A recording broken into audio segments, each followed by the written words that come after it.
Hey, hello, good morning everyone. So, here we go again. Hoje então eu vou falar para vocês sobre uma estrutura que para muitos soa muito confuso, né, na hora de comunicar as suas ideias, né? Que estrutura é essa, né? Os possessive adjectives, né? Os possessivos adjetivos in English, right?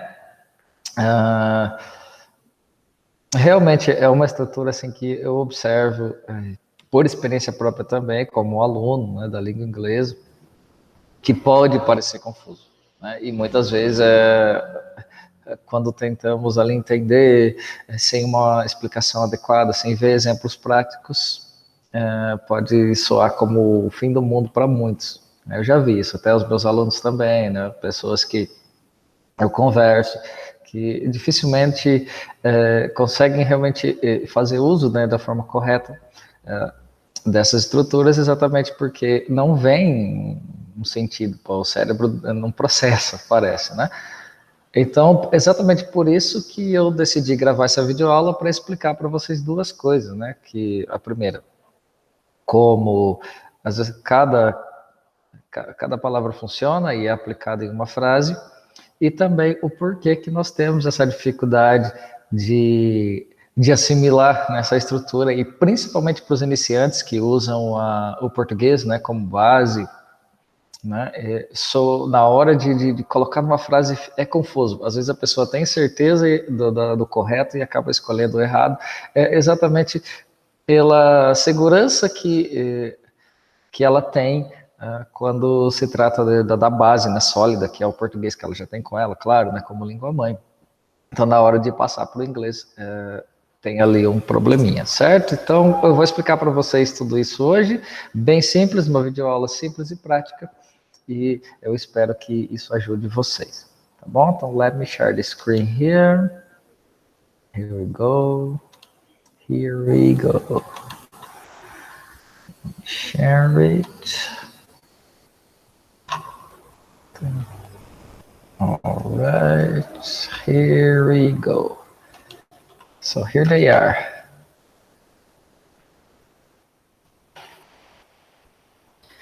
Here they are.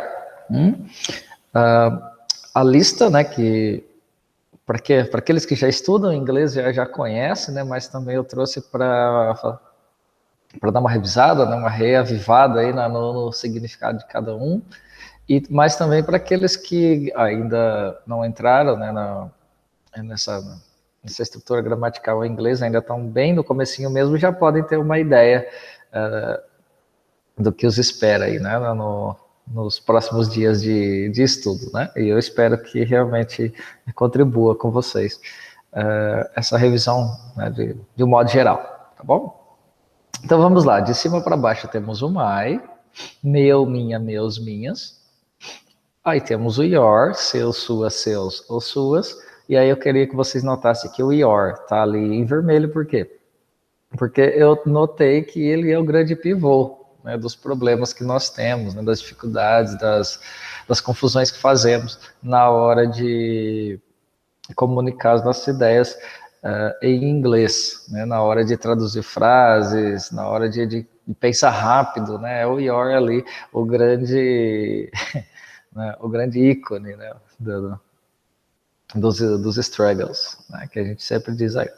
Bom, aí descendo ali temos o his dele, her dela, it dele dela, né, para tudo aquilo que não for relacionado com uma pessoa, objeto, cidade, etc. Né? Mas tem que ser no singular, né, são parênteses aí.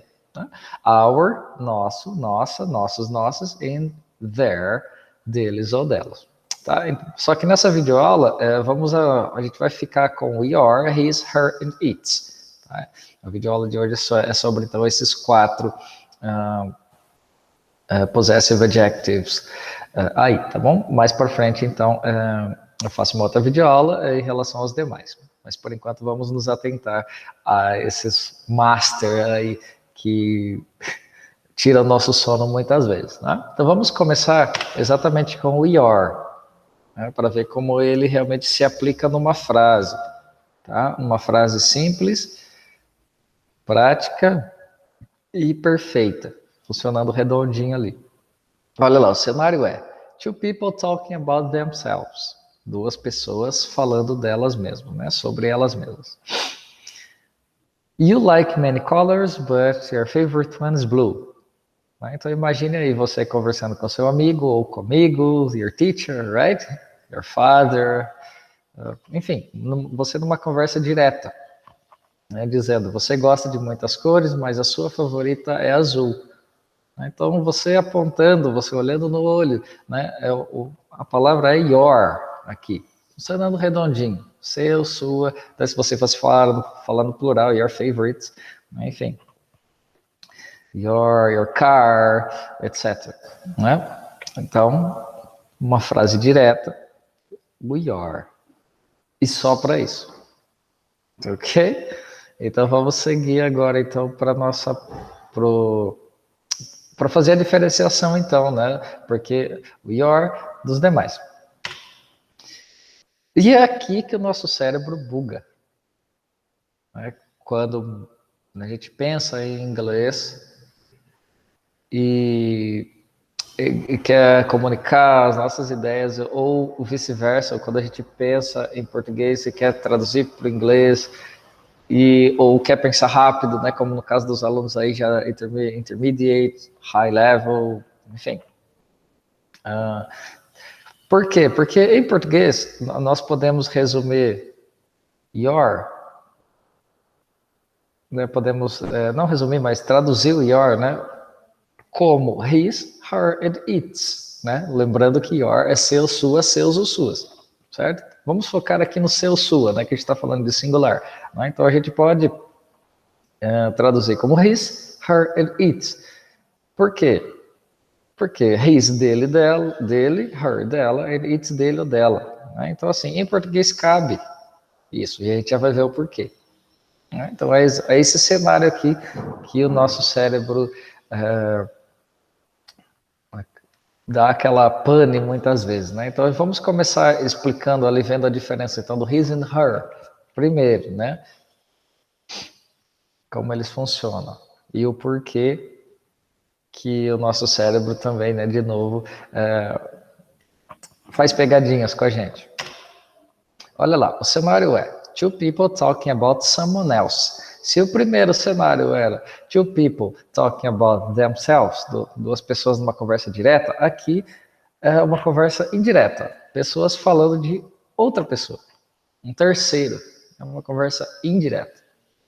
Né? Alguém, comentários naquela roda de amigos, etc e tal, enfim, num cenário aí, um professor fazendo perguntas para um aluno relacionado a outro aluno, enfim, coisas do tipo. Né? Então vamos lá, o cenário então é esse aqui. Olha lá, meu irmão gosta de muitas cores, mas a sua favorita é azul. Então eu poderia falar essa frase de uma outra maneira. Meu irmão gosta de muitas cores, mas a cor favorita dele é azul. Entretanto, em português, nós tendemos a utilizar o sua e seu no lugar de dele e dela. Então, olha lá, o sua cabe perfeitamente no lugar da cor dele aqui. Então, a gente está substituindo a palavra dele pela palavra sua, né? Mudando ali um pouquinho o jogo de palavras, mas a ideia é a mesma. Se fôssemos traduzir ao pé da letra, do jeito que a gente está pensando aqui, ficaria: meu irmão gosta de muitas cores, mas a sua favorita é azul. Ficaria em inglês: my brother likes many colors, but your favorite one is blue. Né? Muitas pessoas, né, muitos alunos, enfim, lembram o your, né, tem o your como referência aqui, por causa da palavra sua, ali na frase em português. Entretanto, em inglês, nós temos o pronome his, que é específico para dele. Né? Então, my brother likes many colors, but his favorite one is blue. Tá? Então, primeiro ponto aí, né? Acho que já deu para vocês entenderem mais ou menos onde eu quero chegar, né? E você deve estar pensando, puxa, faz sentido, e é verdade. Né? Então, o nosso cérebro ele tende a levar a gente para aquilo que por mais próximo, né, para a tradução mais próxima, para a referência que a gente tem, né? Então, só que em inglês não podemos, né? Em inglês nós temos, então, o possessivo his para dele, tá bom? E aí isso mesmo se aplica para o feminino, she, não é? Olha lá na segunda frase, ali embaixo, né? Minha irmã gosta de muitas cores, mas a sua cor favorita é azul. Eu poderia, de novo, né, brincar com as palavras ali em português e dizer assim, minha irmã gosta de muitas cores, mas a cor favorita dela é azul. Tudo bem? Porém, de novo, né, o sua substituindo o dela, né? Olha o jogo de palavras, né, que o português nos permite, e muito bem, por sinal, é muito, muito legal que tenhamos essa possibilidade, né? Porém, em inglês, se fôssemos, de novo, traduzir ao pé da letra, de acordo com aquilo que a gente já conhece do português, de acordo com que já é algo familiar, né, muito familiar para a gente, e seguro também, traduziríamos assim, My sister likes many colors, but your favorite one is blue. Mas, de novo, né, em inglês temos um pronome específico, né, quando queremos, né, falar sobre algo de alguém do sexo feminino, né, her, dela, né, então, my sister likes many colors, but her favorite one is blue, tá? Então, por mais que nós visualizamos a palavra seu, sua, né, e queremos, né, traduzir muitas vezes como your, não, em inglês se for uma conversa indireta, né, um chat, enfim, text message, temos que entender se é dele ou se é dela, para vermos ou é his ou é her, tá certo? E aí, por último, mas não menos importante, temos um outro cenário que é people talking about something else, né, que é, no caso, eu escolhi o nosso país, maravilhoso, onde, né, na frase diz assim, esse é o Brasil, sua população ultrapassa 100 milhões de pessoas. De novo, né, se fôssemos traduzir, o your é o primeiro que vem na nossa cabeça, certo? Por quê? Por causa da palavra sua, né, ali logo após o ponto. Entretanto, né, para quando falamos então de tudo aquilo que está relacionado, aliás, que não está relacionado com uma pessoa, temos o pronome its, certo? Então fica assim, this is Brazil, its population is over 100 million people, ok?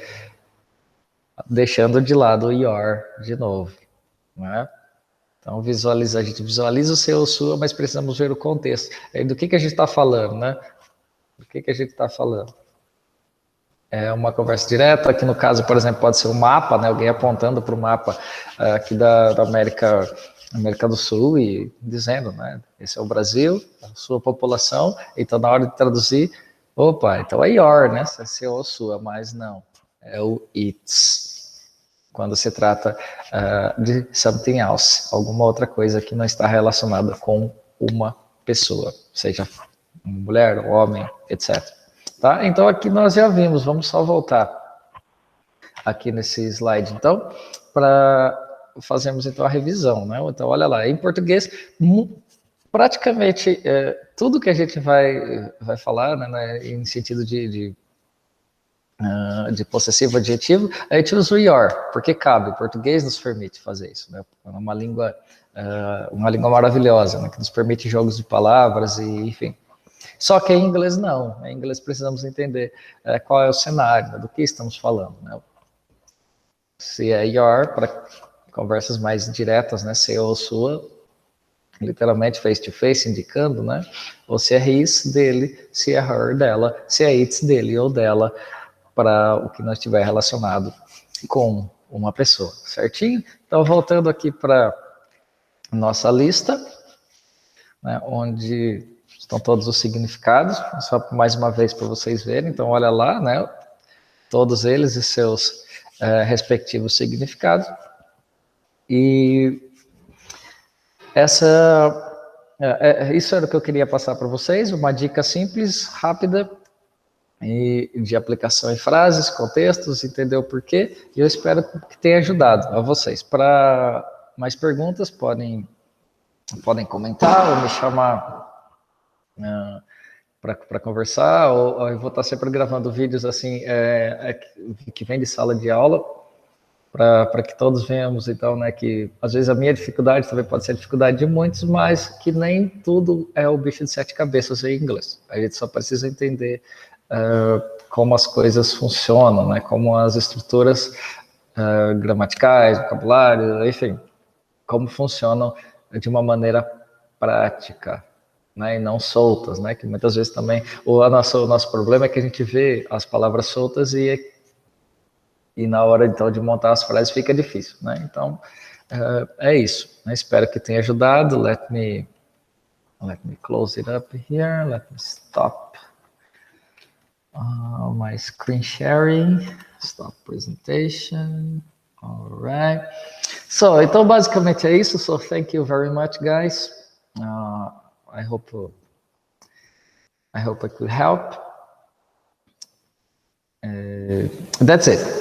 Bye bye. Have a nice morning. Bye bye, guys. Enjoy the video.